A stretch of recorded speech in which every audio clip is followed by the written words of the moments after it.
Now, for some reaction to the update provided by the city of Johannesburg around the water challenges the city is facing, we speak to WaterCAN executive Dr. Ferrial Adam. Dr. Adam, thank you so much for the time. What did you make of that press conference? You believe everything said? Good evening, and good evening to all your viewers. I mean, I think that it's nothing new, and nothing in that kind of briefing was phenomenal that's going to actually make us confident going forward in terms of the water challenges that we have.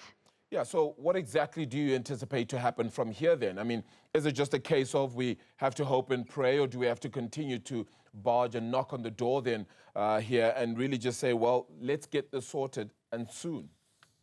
Yeah, I mean, I think the first thing is, the mayor has mentioned some of the things that are happening, but the real challenge is they keep saying that they don't have money. So until they ring fence the budget, which we have submitted a petition, and hopefully they will table it on Thursday, the 27th of February, to discuss a budget allocation increase to Joburg Water. Without that, what we're seeing now, and the mayor can say that, it's normalized, but the key is it's normalized since last week.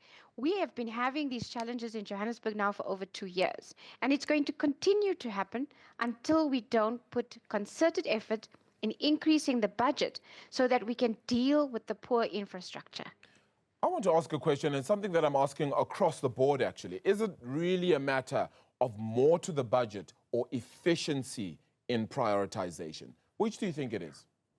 And this one, unfortunately, it is more, and I'll tell you why. It is more to the budget for the infrastructure. So the reason that I'm saying that is that for 10 years, infrastructure, even more maybe, have been ignored. So the amount of money that was supposed to be spent on maintenance was not spent. So now if you have any kind of mechanical, like a car, if you don't maintain it each year, after 10 years, you are going to spend a lot more money on fixing that car, which is completely broken and probably close to being in the junkyard. That is the reality of our water infrastructure.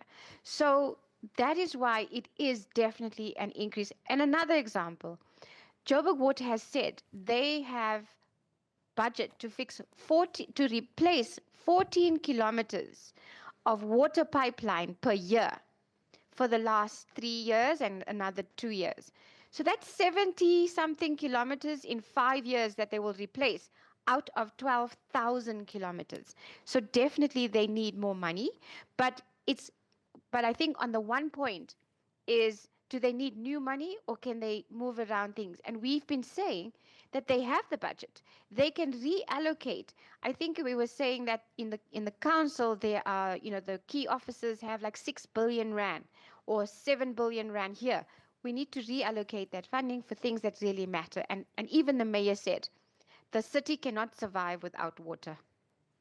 It certainly can't. So are you anticipating that we're seeing more of these water issues break out throughout the rest of, I suppose, the time in which we're trying to get more of the money into this budget and fixing the infrastructure? Does that mean we're going to see more breakdowns? Unfortunately, yes. You must remember we have half of our reservoirs are not working properly. They're leaking. Of those 40 that are leaking, at least 20 are critical. In the area that I live, the Hurst Hill 2, you can only fill the reservoir to 40%. Hurst Hill 1 has a crack at the bottom, so you have to bypass the reservoir. And those are not the only ones. So if you have that, you are definitely going to have more breakdowns, more water, intermittent water supplies. You're going to have areas with no water. And it is going to, it usually eases off in winter because with the cooler, it gets better. But we don't know. You could have power cuts in winter, which affects the pumping. You could have more burst pipes. So I think our infrastructure is quite fragile, and this is not going to go away in the near future. That is the reality. And until we actually allocate money, that could even be worse in terms of how long it will take to get fixed. So it's not as if we have a water shortage per se, do we? No, not at this point. We do not have a water shortage. But if you listen to the media or the comms that's coming out from the water entities, especially in the last 2 weeks when large parts of Joburg did not have water, they were saying, there's intermittent supply because demand is high.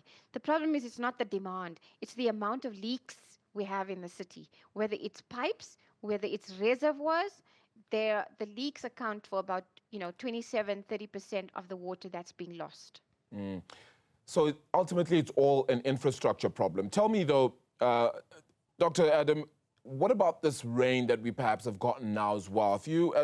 If I, as a layman, wanted to find out, well, we've had so much rain, this should be good for our water supply. Is it? So you must remember that in terms of the rain that we have right now, there's a few things.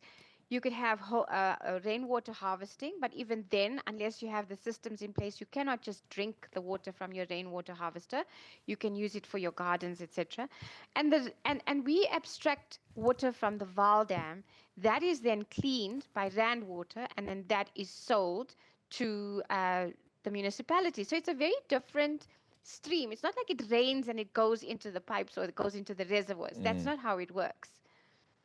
I think that education was definitely for me as well as others as well. So, Dr. Adam, appreciate the time. Thank you so much for that. As you said, an infrastructure problem, more money ultimately needed. Joburg Water is going to have to incur quite a bit of costs when it comes to fixing all of these in order to address the water supply challenges that are facing the city.